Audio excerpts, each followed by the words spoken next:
Something of a riddle sits at the corner of Tremont and Boylston Streets in downtown Boston. That's where you'll see this building, the most worshipful Grand Lodge of ancient, free, and accepted Masons of the Commonwealth of Massachusetts, or the Grand Lodge for short. So what do the Freemasons do inside such a grand and imperious building? That question piqued the curiosity of our own Edgar Herwick, who recently knocked on the front door to find out, and Edgar is here. That's gutsy of you. I like that. I needed to find out what was going on. I would have wanted to. It's a huge building. I pass by it all the time. So just remind all of us again what a Freemason is. So the Freemasons are a fraternal organization. You know, they had their heyday, like a lot of these in the 50s and 60s, and there were a lot of them, like the Kiwanis, the Elks, the Eagles.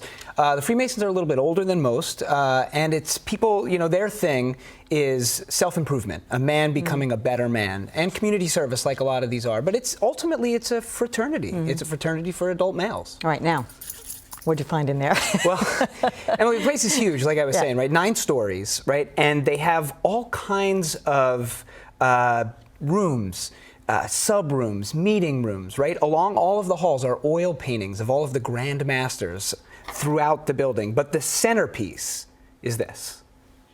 Check it out. This is Corinthian Hall. This is where all of their serious business goes on. And if you look at it, it's sort of like a cross between a church and a room of state, right? They have an altar. They have seating all around it. They have these sort of thrones. And this is, right there is a former Grand Master, Paul Revere. You might have heard of him. Oh, yeah. Former Mason Grand Master there. This is their, one of their symbols, the stone. Now, of course, Freemasons go back, their roots go back to the stonemason guilds of the mid 1400s, and this is that way of showing like a good man becoming a better man, sort of the rough rock and then the more finished rock. It's kind of like one of their big symbols. All right, so you also found something called the Chamber of Reflection, which is like exactly what you hope is in a place like this, right? You hope there's something called the Chamber of Reflection, beating people right? So beating people into submission. Yeah, let's take a look at the Chamber of Reflection. Here's the best thing about this. So I was talking with their communications director, who was walking me all around, telling me everything, and I said, "Oh my gosh!" I'm like, "What is this? What goes on inside of the Chamber of Reflection?" Guess what he says to me? He says, "I have no idea." I said, "What do you mean you have no idea?" He says, "This is used by the York Rite, which is one of the subsects of the Masons." He says, "I'm not in the York Rite, so I don't actually know what happens here." So it turns out that the Masons have upwards of more than 100 of these sub-organizations that you can join. There's one called the Scottish Rite. There's one called the York Rite. Some of them are invite only. Some of them you can sort of test into. The most famous, the one that everybody's heard of, is the Shriners.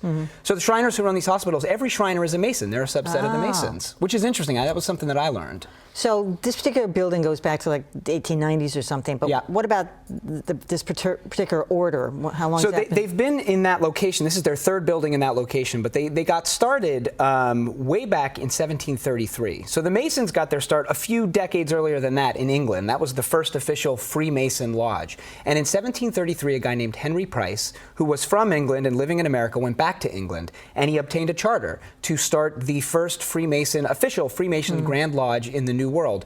Him and a group of guys gathered at a place called the Bunch of Grapes Tavern, which is on what is now State Street, and they launched this order in 1733. And they have, if you in their anteroom to that big hall that we saw, this is a memorial stone to that man Henry Price. This sat at his grave for a time, and it was getting weathered, so they brought it into the building. And it notes that in 1733 he started the first Grand Mason Lodge in the New World. It was the first in the Western Hemisphere and the 3rd oldest. There had only been this Grand Lodge in England, and there was one in Ireland at the time, and this was the 3rd one. So they trace all the way back to 1733. Well, so now traditionally this lodge was only open to men. Is that still the case? It's true. The lodge, the organization is a men-only organization. They're still that way. They see value in that. They're inclusive in a lot of ways, which is interesting. You have to be an adult male, and you have to believe in a higher power. Those are the only 2 things. But you can be of any race. You can be. They have people of all ages. They have people of all creeds and colors. Really? They do. It's interesting. One of their earliest Grand Masters was a Jewish person, which in the 1800s would have been pretty extraordinary. That Christians and Jews would have been in an organization together.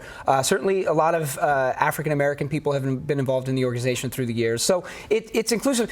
What's also interesting is, as they were telling me, they don't have a copyright on the name Freemason or some of their symbolism. So there are organizations, while not officially sanctioned, that go through all of the rituals of being a Mason, that are men and women together, that are women only. Even though the Freemasons don't officially recognize them, they also kind of let it happen. So, but they are an all-male order. I mean, so most people kind of have this association with that Dan Brown novel, the Da Vinci Code or something. But when you did you really just knock on the door? Were they welcoming? I mean, I think I'd be intimidated to do that. Well, one of the things that's fascinating is because, like you suggest, because of Dan Brown and these National Treasure movies with Nicolas Cage, right? These guys have a mythology beyond any of the others, like the Elks or anybody else.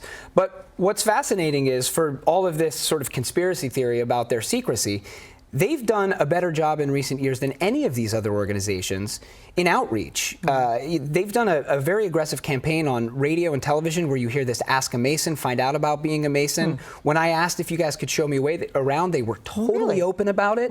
And they're seeing the benefits of that, certainly here in Massachusetts. Robert Hoke, the communications person who showed me around, he said that 60% of the new members that they have coming in are under the age of 40, split about evenly between people in their 30s and people in their 20s and people in their 30s. So they're seeing the benefits of this outreach to a new generation, which is, it's pretty interesting. Did they convince you, Edgar? Well, Emily, what's the old line? Is it Groucho Marx? I would never be a member of any organization that would have me as a member or something like that, right? So we'll leave it at that. All right, that was really interesting. Thank you. Thanks a lot for that.